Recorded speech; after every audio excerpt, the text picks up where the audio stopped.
በየቀኑ የሚፈሰው የንጹሐን ኦርቶዶክሳውያን ደም ይጮኻል። ጌታ ሆይ ተበቀልልኝ፣ ያለ ጊዜ በግፍ ተገድያለሁ እያለ ይጮኻል። ክርስቲያን ወገኖቼ ከተቻላችሁ በእንባ ወደ ፈጣሪ አልቅሱ፣ ጸልዩ።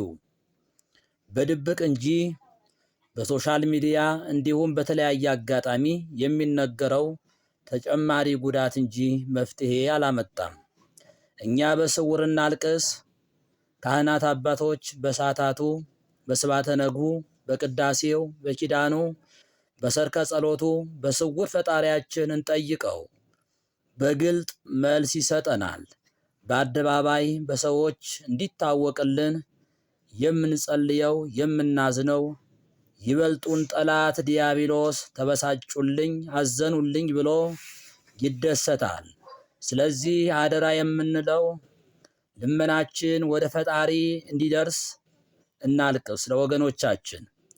ሌላው ምናልባት በሰው ሕይወት የምትቀልዱ እግዚአብሔር በሰፊ እጁ ይከፍላችኋል። የጊዜ ጉዳይ ነው።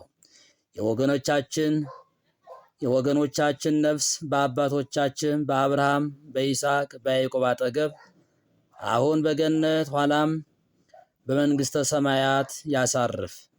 ሀገራችንና ሕዝቦቿን ይጠብቅ። ልጆቿ ያስማማልን እግዚአብሔር።